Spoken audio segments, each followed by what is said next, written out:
शाम 7:30 बजे सिर्फ डीडी न्यूज पर।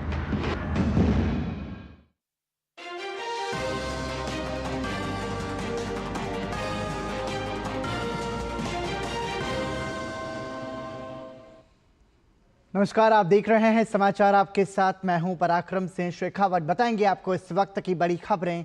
समाचार की शुरुआत सुर्खियों के साथ। विदेश मंत्री डॉक्टर एस जयशंकर आज क्वाड विदेश मंत्रियों की बैठक में होंगे शामिल। एक साक्षात्कार में कहा, अमेरिका के साथ जल्द ट्रेड डील होने की जताई उम्मीद। साथ ही कहा, न्यूक्लियर ब्लैकमेल से नहीं डरेगा भारत।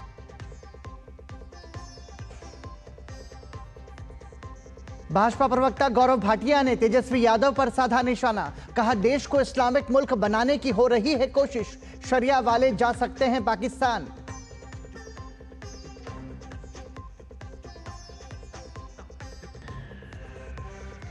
हिमाचल प्रदेश में लगातार बारिश से हाहाकार। मंडी में बादल फटने और फ्लैश फ्लड की घटना में एक व्यक्ति की मौत, 18 लोग लापता। उत्तराखंड में भी बारिश से जनजीवन प्रभावित।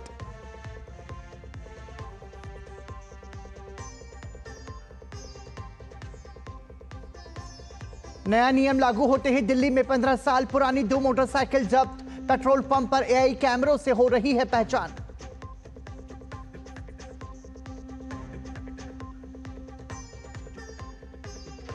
विदेश से मिलने वाला अंतिम युद्धपोत आईएनएस तमाल आज भारतीय नौसेना में होगा शामिल।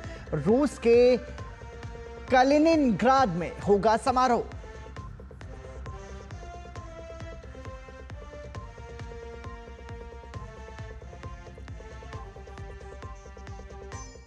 और सुर्खियों के बाद खबरों पर नजर विस्तार से। विदेश मंत्री डॉक्टर एस जयशंकर आज क्वाड समूह के विदेश मंत्रियों की बैठक में शामिल होंगे। बैठक में अमेरिका, ऑस्ट्रेलिया और जापान के विदेश मंत्री शामिल होंगे। बैठक में मंत्री हिंद प्रशांत महासागर क्षेत्र की स्थिति, वैश्विक और क्षेत्रीय घटनाक्रमों और आगामी क्वाड लीडर्स समिट के एजेंडे पर चर्चा करेंगे। बैठक में स्वतंत्र और खुले हिंद प्रशांत महासागर क्षेत्र से संबंधित मुद्दों की साझा सोच को आगे बढ़ाने के लिए नई रणनीतियों और प्रस्तावों पर विचार किया जाएगा।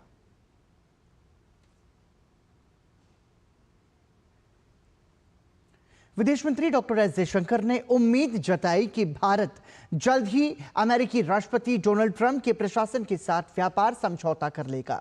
न्यूज वीक को दिए साक्षात्कार में विदेश मंत्री डॉक्टर एस जयशंकर ने कहा कि हम एक बहुत ही जटिल व्यापार वार्ता के बीच में हैं और हमारी आधे से ज्यादा बातचीत हो चुकी है और जल्द ही हम इसे एक सफल निष्कर्ष पर ले जाएंगे। लेकिन व्यापार वार्ता का एक पहलू है कि इसमें एक और पक्ष है जिसके बारे में वो गारंटी नहीं दे सकते।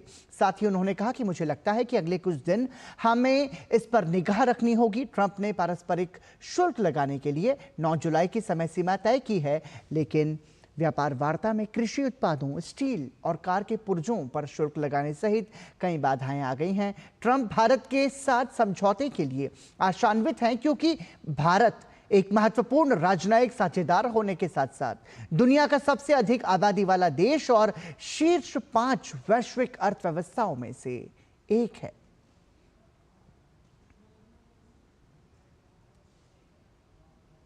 विदेश मंत्री डॉक्टर एस जयशंकर ने कहा कि पहलगाम आतंकवादी हमला कश्मीर में पर्यटन को बर्बाद करने के मकसद से किया गया। उन्होंने कहा कि भारत ने यह साफ कर दिया है कि वो न्यूक्लियर ब्लैकमेल से डरने वाला नहीं है और पाकिस्तान में पनप रहे आतंकवाद का मुंहतोड़ जवाब देगा। न्यूज वीक के सीईओ देव प्रगाट के साथ बातचीत में डॉक्टर एस जयशंकर ने कहा कि भारत में पिछले कुछ वर्षों में पाकिस्तान प्रायोजित आतंकी हमले हुए हैं और 22 अप्रैल को पहलगाम में हुए आतंकवादी हमले के बाद से देश में यह भावना है कि अब बहुत हो गया। उन्होंने कहा कि भारत ने इसलिए यह तय किया है कि हम आतंकियों को बिना किसी सजा के काम करने नहीं दे सकते हैं और भारत अपने लोगों की रक्षा के लिए जो भी करना होगा वो करेगा।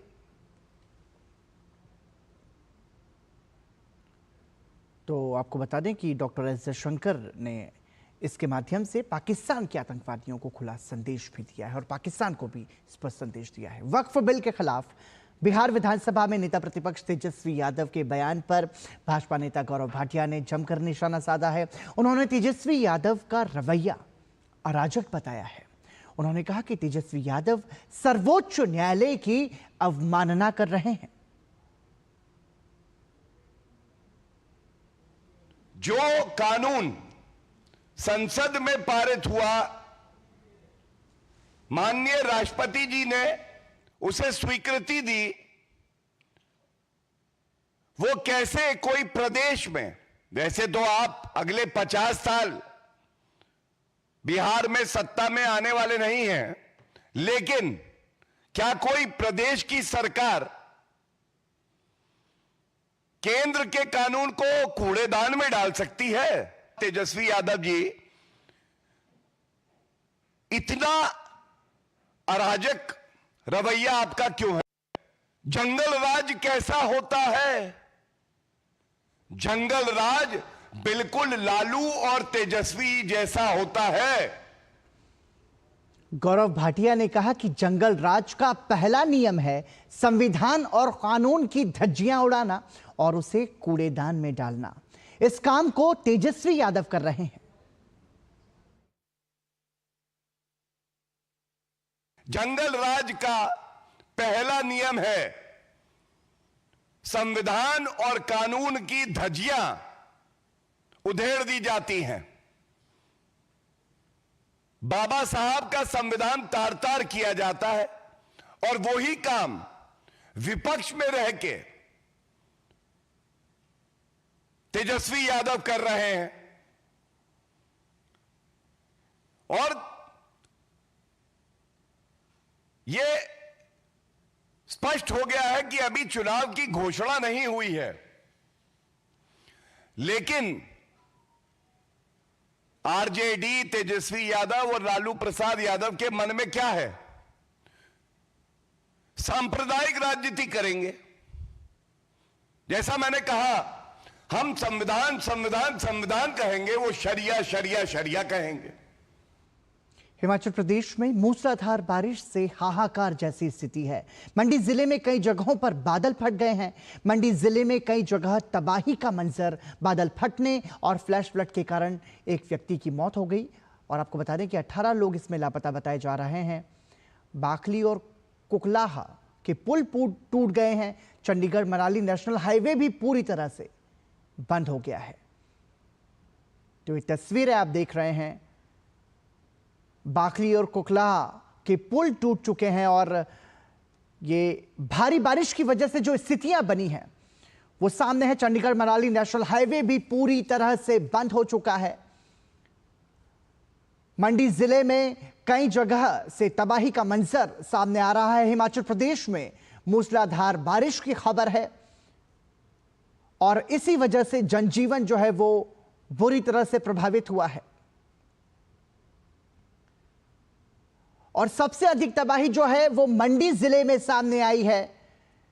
18 लोग भी लापता बताए जा रहे हैं। बादल फटने और फ्लैश फ्लड के कारण एक व्यक्ति की मौत भी हो गई है, जबकि 18 लोग अब भी लापता हैं। राहत और बचाव कार्य लगातार जारी है। हिमाचल प्रदेश जो है वो बुरी तरीके से प्रभावित हुआ है। सबसे ज्यादा जो तबाही की तस्वीर सामने आई है वो मंडी जिले से सामने आई है, जिसमें फ्लैश फ्लड की वजह से एक व्यक्ति की मौत हो गई है।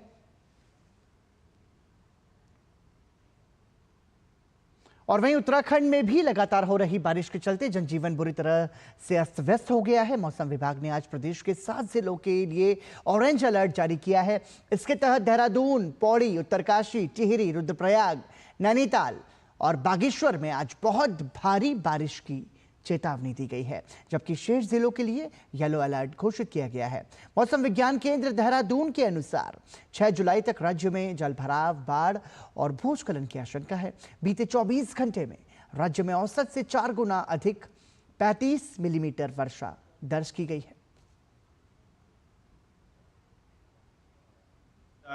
तो भी बारिश की एक्टिविटी में थोड़ी तो कमी आएगी, लेकिन बहुत कमी लगता नहीं कि आएगी। तो आप ये कह सकते हैं कि ज़्यादातर जगहों में 1 और 2 तारीख को भी बारिश मिलने वाली है। और साथ साथ जो ऑरेंज अलर्ट है वो हमने प्रदेश में उसको रखा है, 1 और 2 तारीख है जुलाई में भी। तो उसमें भी हैवी से वेरी हैवी रेंज जो है कहीं कहीं पर वो देखने को मिलेगी प्रदेश में। अगर ज़रूरी हुआ तो उसको भी आगे बढ़ा भी सकते हैं, वार्निंग का स्तर जो है। नहीं तो अभी अगर प्रेजेंट में देखें तो इस तरह की स्थिति और इसी के साथ बुलेटिन में रुक रहे हैं एक छोटे से ब्रेक के लिए। आप देखते रहिए DD news.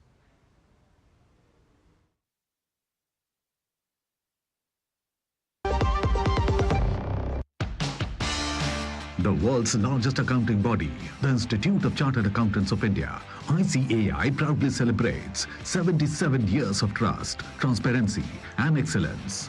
With Vishwasniya as the guiding light, the ICAI continues its march towards the vision of Viksit Bharat, shaping and powering India's economic growth. Join us in celebrating the 77th CA Day on July 1st at Bharat Mandapam, New Delhi from 3:30 p.m. onward. मेरी पसंद, मेरी पसंद, मेरी पसंद, मेरी पसंद, हमारी पसंद, हम सबकी पसंद। मजबूत देश का मजबूत सरिया हो गया स्टील। QR कोड स्कैन करो, 5000 का कैशबैक पाओ। वाह, दिल बन गया।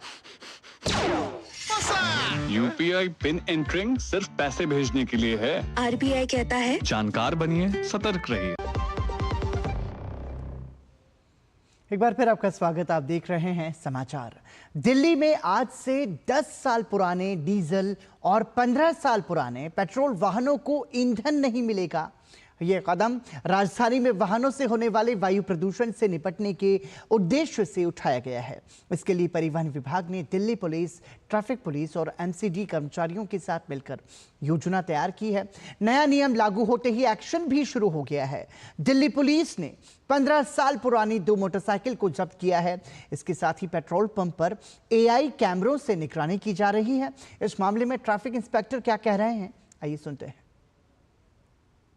हमारे पार्लियामेंट स्ट्रीट सर्कल एरिया में 4 पेट्रोल पंप हैं जिन पर हमने अपना स्टाफ डिप्लॉय कर रखा है और इसमें से भाईवीर सिंह और जो पेट्रोल पंप है यहाँ से 2 over 15 years petrol motorcycle seize हुई है। एज़ पर गाइडलाइंस हम इसको रजिस्टर्ड व्हीकल स्क्रैपर को देते हैं फैसिलिटी को। उसके बाद अपना वो वहाँ से कस्टमर को जिसकी हमने सीज करी है रजिस्टर्ड ओनर को वहाँ से वैल्यू एज़ पर नॉर्म्स मिलती है। 2 से 3 चीज़ें हैं जो कि अपने इसमें फर्स्ट तो पोल्यूशन है। सबसे पहले कि भाई पोल्यूशन को देखते हुए ये नॉर्म्स लाए गए हैं। सेकंड चीज़ है कि भाई इंश्योरेंस कंपनीज भी इन गाड़ियों को इंश्योरेंस नहीं करवा पा रहे वो लोग। तो ऐसी गाड़ियाँ जो विदाउट इंश्योरेंस रोड पे चल रही हैं तो वो जो चला रहा है और जो अदर रोड यूजर्स हैं सबके लिए वो खतरा है। प्रधानमंत्री नरेंद्र मोदी ने 10 वर्षों में डिजिटल इंडिया की उपलब्धियों का जिक्र करते हुए एक आर्टिकल लिखा है। आर्टिकल के जरिए प्रधानमंत्री ने बताया कि 10 साल पहले बहुत दृढ़ विश्वास के साथ डिजिटल क्षेत्र में एक साहसिक यात्रा शुरू की गई। इससे पहले दशकों तक भारतीयों के तकनीकी उपयोग करने की क्षमता पर संदेह किया जाता रहा, लेकिन मोदी सरकार में इस मानसिकता को बदला गया और आज डिजिटल इंडिया हर जगह है। 2014 में भारत में लगभग 25 करोड़ इंटरनेट कनेक्शन थे। आज ये संख्या बढ़कर 97 करोड़ से अधिक हो गई है। 42 लाख किलोमीटर से अधिक ऑप्टिकल फाइबर केबल अब सबसे दूर दराज के गांवों को भी जोड़ती है। ऑप्टिकल फाइबर केबल की लंबाई पृथ्वी और चंद्रमा के बीच की दूरी की 11 गुना है। भारत में 5G की शुरुआत दुनिया में सबसे तेज गति से हुई है। यहां सिर्फ 2 साल में 4.81 लाख बेस स्टेशन स्थापित किए गए हैं। हाई स्पीड इंटरनेट अब शहरी केंद्रों और गलवान, सियाचिन और लद्दाख जैसी अग्रिम सैन्य चौकियों तक पहुंच गया है। UPI के जरिए अब सालाना 100 बिलियन से ज्यादा का लेन देन होता है। DBT के माध्यम से सीधे लोगों को 44 लाख करोड़ से अधिक का ट्रांसफर किया गया, यानी कि डायरेक्ट बेनिफिट ट्रांसफर। इससे बिचौलियों को हटाया गया और 3.48 लाख करोड़ की लीकेज की बचत भी हुई। स्वामित्व जैसी योजनाओं ने 2.4 करोड़ से अधिक संपत्ति कार्ड जारी किए हैं और 6.47 लाख गांवों की मैपिंग की गई। भारत की डिजिटल अर्थव्यवस्था पहले से कहीं ज्यादा MSME और छोटे उद्यमियों को सशक्त बना रही है। वही गवर्नमेंट ई मार्केट प्लेस आम आदमी को सरकार को सामान और सेवाएं बेचने में सक्षम बनाता है। वहीं ओएनडीसी डिजिटल कॉमर्स के लिए एक ओपन नेटवर्क के रूप में काम कर रहा है। ओएनडीसी ने हाल ही में 200 मिलियन ट्रांजैक्शन को पार कर लिया है। बनारसी बुनकरों से लेकर नागालैंड के बांस कारीगरों तक विक्रेता अब बिना किसी बिचौलिए पूरे देश में ग्राहकों तक पहुंच रहे हैं। आधार, कोविन, डिजिलॉकर और फास्टैग से लेकर पीएम वाणी और वन नेशन वन सब्सक्रिप्शन तक भारत के डिजिटल पब्लिक इंफ्रास्ट्रक्चर का अब वैश्विक स्तर पर अध्ययन किया जा रहा है और इन्हें अपनाया भी जा रहा है। भारत अब सबसे किफायती इंटरनेट इकोनॉमी बन गया है।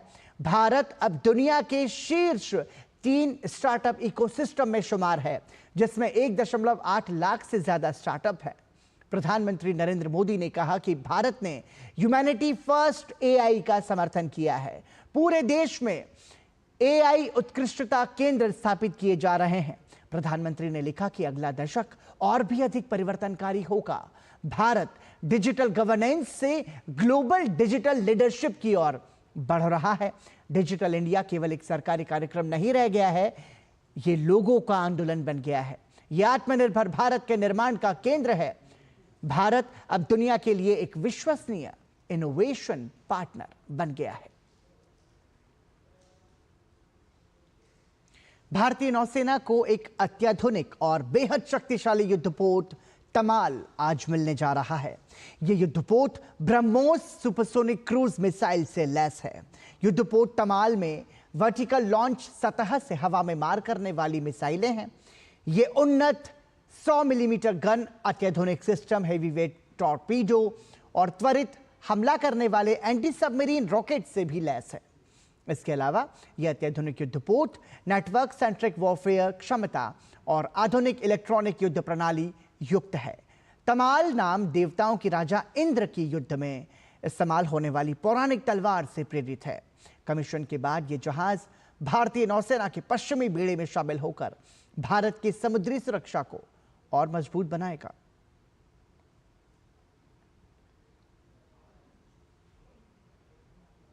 महाराष्ट्र सरकार में मंत्री और मुंबई भाजपा अध्यक्ष आशीष शेलार ने कांग्रेस पर तीखा हमला बोला है। उन्होंने कहा कि कांग्रेस महानगर पालिका और नगर पालिका चुनाव अकेले लड़ने की स्थिति में नहीं है और उसे चुनाव लड़ने के लिए अन्य दलों का सहारा लेना पड़ रहा है। उन्होंने चुनौती देते हुए कहा कि अगर हिम्मत है तो शिवसेना, उद्धव गुट, कांग्रेस, शरद पवार की एनसीपी और सपा जैसी पार्टियां मुंबई महानगर पालिका चुनाव अकेले लड़कर दिखाए।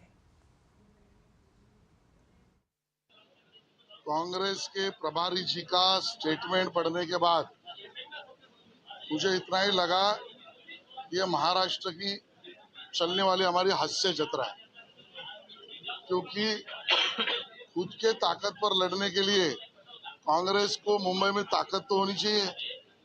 जिनको खुद की ताकत ही नहीं, वो लोग खुद के ताकत पर लड़ने की बात कर रहे हैं। और इसके लिए इसका मैं प्रतिक्रिया इतना ही दूंगा कि ये सिर्फ हंसकर उड़ाने वाला स्टेटमेंट है। और मैं चैलेंज भी करूंगा, मुंबई में अगर इतनी ताकत कोई भी दल में, वो कांग्रेस हो, शरद पवार जी का दल हो, उबाटा शिवसेना हो, मनसे हो, सपा हो, बसपा हो, तो अकेले चुनाव में लड़ने की हिम्मत है तो सामने आए। ये चैलेंज है, ये अकेले लड़ नहीं सकते क्योंकि ये दुर्बल है। गृह मंत्रालय ने पिछले साल 3 नए आपराधिक कानूनों, भारतीय नागरिक सुरक्षा संहिता, भारतीय न्याय संहिता और भारतीय साक्ष्य अधिनियम को लागू करने की घोषणा की, जो 1 जुलाई 2024 से प्रभावी हुए। इन कानूनों का उद्देश्य पीड़ित को त्वरित न्याय दिलाना है। 3 नए आपराधिक कानूनों के 1 साल पूरे होने पर देखिए हमारी एक खास रिपोर्ट। देश की आपराधिक न्याय प्रणाली को औपनिवेशिक दौर की छाया से बाहर निकालने के लिए लाए गए 3 नए कानूनों, भारतीय न्याय संहिता, भारतीय नागरिक सुरक्षा संहिता और भारतीय साक्ष्य अधिनियम को लागू हुए 1 साल पूरा हो गया है। इन तीनों कानूनों को 1 जुलाई 2024 को देश भर में लागू किया गया था। नए कानूनों में दोषियों को सजा के साथ साथ पीड़ितों को न्याय देने और अदालती कामकाज की रफ्तार में तेजी लाने पर ध्यान केंद्रित किया गया। साथ ही अदालती कामकाज में गति लाने के लिए भी कदम उठाए गए। केंद्रीय गृह मंत्रालय के अनुसार त्वरित न्याय के लिए नए कानून में 60 दिनों के भीतर आरोप पत्र दायर करने की अनिवार्यता के चलते लगभग 60% मामलों में समय पर चार्जशीट दाखिल हो रही है। साथ ही भगोड़ों के खिलाफ गैर मौजूदगी में ट्रायल चलाने का प्रावधान भी असरदार साबित होगा। अपराध के खिलाफ पुलिस के सूचना तंत्र को मजबूत करने के लिए जून 2025 तक देश के 17,184 पुलिस थानों को भी crime and criminal tracking network and system से जोड़ा जा चुका है। भारतीय न्याय संहिता में 7 साल से अधिक की सजा वाले अपराधों के लिए फॉरेंसिक टीमों से जांच को अनिवार्य किया गया है। इसके लिए केंद्र ने हर जिले में एक फॉरेंसिक मोबाइल शुरू करने के लिए सहयोग देने की भी बात कही है। नए कानूनों के लागू होने के बाद फॉरेंसिक विशेषज्ञों की मांग को पूरा करने के लिए नेशनल फॉरेंसिक साइंस यूनिवर्सिटी के 16 कैंपस शुरू करने को मंजूरी दी जा चुकी है और इनमें से 7 स्थापित भी हो चुके हैं। नरेंद्र मोदी जी के नेतृत्व में भारत सरकार ने खत्म कर नए भारत के नए कानून लेकर हम आगे बढ़े हैं। ये कानून में लगभग 60% केसों में हमारे लोगों को सालों पुरानी आदत बदलकर अब 60 दिन के अंदर चार्जशीट होने लगा है। ये बहुत अच्छी उपलब्धि। 1 जुलाई 2024 से देश भर में लागू भारतीय न्याय संहिता से लाए गए बड़े बदलावों की बात करें तो आतंकवाद, संगठित अपराध और मॉब लिंचिंग से जुड़े अपराधों को जोड़ा गया और इनमें मौत की सजा तक का प्रावधान किया गया है। आतंकवाद को परिभाषित करते हुए देश की एकता, अखंडता और सुरक्षा को खतरे में डालना, आम जनता को डराना या सार्वजनिक व्यवस्था को बिगाड़ना आतंकवाद माना गया। इसके लिए मौत या उम्र कैद का प्रावधान किया गया है। अपहरण, जबरन वसूली, कॉन्ट्रैक्ट पर हत्या, जमीन पर कब्जा, वित्तीय घोटाले और अपराध सिंडिकेट की ओर से किए गए साइबर अपराध जैसे अपराधों को संगठित अपराध के दायरे में शामिल किया गया। राजद्रोह शब्द को हटाया गया। इसकी जगह फूट, सशस्त्र विद्रोह या विध्वंसक गतिविधियों को भड़काने या इसकी कोशिश करने, भारत की संप्रभुता या एकता और अखंडता को खतरे में डालना देश के खिलाफ अपराध घोषित किया गया। छोटे अपराधों के लिए 24 घंटे की सजा या 1,000 रुपए जुर्माना या सामुदायिक सेवा करने की सजा का प्रावधान किया गया। इसी तरह सीआरपीसी में भी कई बदलाव हुए। पीड़ित को किसी भी पुलिस स्टेशन में एफआईआर दर्ज कराने का अधिकार मिला। एफआईआर दर्ज करने से लेकर केस डायरी के रखरखाव से लेकर आरोप पत्र दाखिल करने और फैसला होने तक की पूरी प्रक्रिया का डिजिटलीकरण किया गया। नए कानून में चार्जशीट दायर करने से लेकर मामले में सुनवाई पूरी होने के बाद फैसला देने तक के लिए एक निश्चित समय अवधि तय की गई है ताकि आम आदमी को समय पर न्याय मिल सके। Bureau report, DD news. केंद्रीय औद्योगिक सुरक्षा बल सीआईएसएफ ने एक ऐतिहासिक उपलब्धि हासिल की है। सीआईएसएफ में महानिरीक्षक यानी कि आईजी के पद पर 50% कैडर अधिकारी महिलाएं हैं। ये संघ के सभी सशस्त्र बलों में सबसे अधिक अनुपात है। ये अधिकारी अब प्रमुख विभागों और फील्ड संरचनाओं का नेतृत्व कर रही हैं। ये महिला सशक्तिकरण, लैंगिक समानता और नेतृत्व के प्रति बल की प्रतिबद्धता का प्रमाण है। सीआईएसएफ की ये पहल राष्ट्रीय सुरक्षा में नारी शक्ति के लिए भारत के व्यापक प्रयास के अनुरूप है। सीआईएसएफ की शांति जयदेव पूर्वी सेक्टर की आईजी पद पर तैनात हैं। वहीं ज्योति सिन्हा इस वक्त परमाणु ऊर्जा विभाग और अंतरिक्ष विभाग की आईजी हैं। रेल मंत्रालय ने यात्री रेल सेवा किरायों में आज से बदलाव लागू किया है। गैर एसी मेल और एक्सप्रेस रेलगाड़ी के किरायों में मामूली बढ़ोतरी की गई है। इनका किराया 1 पैसा प्रति किलोमीटर और एसी श्रेणी में 2 पैसा प्रति किलोमीटर बढ़ाया गया है। द्वितीय श्रेणी में 500 किलोमीटर तक की यात्रा के लिए किराए में कोई बढ़ोतरी नहीं होगी। आपको बता दें कि आज से पहले बुक किए गए टिकटों पर किराया वृद्धि लागू नहीं होगी। रेल मंत्रालय ने बताया कि उपनगरीय एकल यात्रा किराए और मासिक सीजन टिकटों में भी बढ़ोतरी नहीं की गई है। आज से पहले बुक किए गए टिकटों पर किराया वृद्धि लागू नहीं होगी। आरक्षण शुल्क, सुपरफास्ट प्रभार और अन्य शुल्कों में भी बदलाव नहीं होगा। किराए में बदलाव राजधानी, शताब्दी, दुरंतो, वंदे भारत और तेजस जैसी विशेष रेल सेवाओं पर भी लागू होगा। रेल मंत्रालय ने बताया कि इस कदम का उद्देश्य रेल किराए को युक्तिसंगत बनाना और यात्री सेवाओं के लिए वित्त पोषण बढ़ाना है।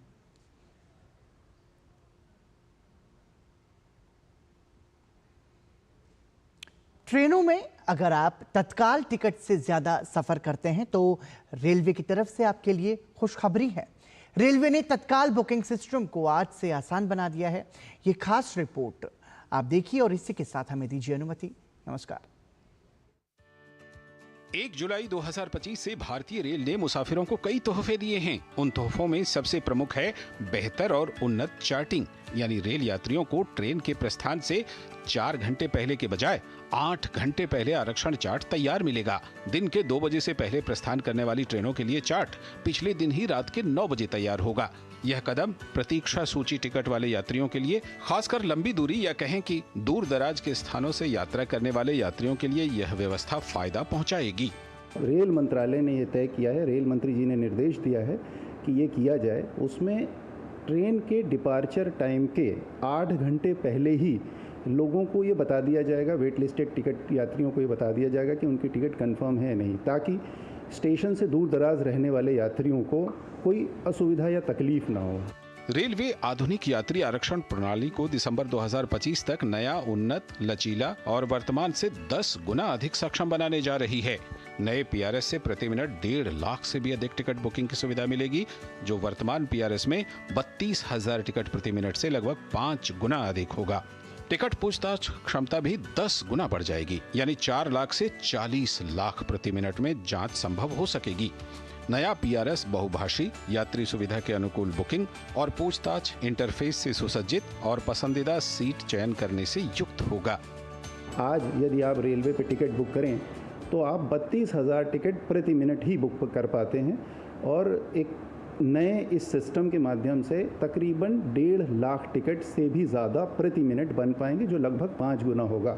ठीक इसी प्रकार से जो क्वेरी करते हैं हम किसी सिस्टम के साथ टिकट बनाने के अलावा, ये जानने के लिए कि इस स्थान से उस स्थान तक कौन सी कितनी ट्रेनें जाती हैं, इसका कितना किराया है, तो वो क्वेरी भी जो है वो 10 गुना ज़्यादा कर पाएगा। भारतीय रेलवे 1 जुलाई 2025 से केवल सत्यापित उपयोगकर्ताओं को ही IRCTC वेबसाइट, मोबाइल ऐप या टिकट खिड़की पर तत्काल टिकट बुक करने की अनुमति देगा। तत्काल बुकिंग के लिए आधार कार्ड पर आधारित OTP आधारित सत्यापन लागू किया जाएगा। तत्काल टिकट बुकिंग के शुरुआती आधे घंटे में केवल यात्री ही टिकट बुक कर पाएंगे। टिकट एजेंट को यह सुविधा आधे घंटे बाद मिलेगी। हम लोगों ने एजेंट की टिकटिंग पर रोक लगा रखी है, यानी कि कोई भी एजेंसी जो है टिकट विंडो खुलने के प्रथम 30 मिनट में, खास करके तत्काल टिकट के मामलों में जो है वह टिकट जारी नहीं कर सकता है। जैसे तत्काल जो है वह 10 बजे खुलता है, तो 10 बजे से लेकर के 10:30 बजे तक या तो पीआरएस का जो हमारा विंडो है वहाँ से टिकट जारी होगा, या जो इंडिविजुअल यूजर है IRCTC का, उनके द्वारा टिकट बुक होगा। यानी 1 जुलाई से यात्री सुविधाओं में इजाफे के साथ ही रेलवे ने मुसाफिरों के लिए आधुनिक, सुलभ और पारदर्शी सफर की दिशा में कदम उठाए हैं।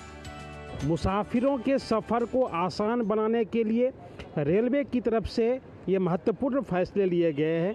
रेल यात्रियों को उनके चार्ट के बारे में जानकारी 8 घंटे पहले मिल पाएगी, और उससे भी महत्वपूर्ण है कि अगर आपको तत्काल की यात्रा करनी हो तो तत्काल की यात्रा को भी सुगम बनाने के लिए रेलवे की तरफ से टिकटिंग सिस्टम में इजाफा किया गया है या सुधार किया गया है। कैमरामैन अनिकेत के साथ धीरज कुमार, DD न्यूज़, दिल्ली।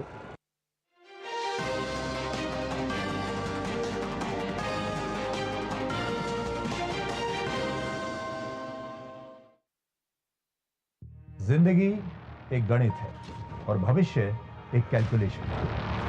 आपके चारों तरफ तैरती हुई खबरें एक मकड़ जाल की तरह है। देखते तो हम बहुत कुछ हैं, लेकिन सच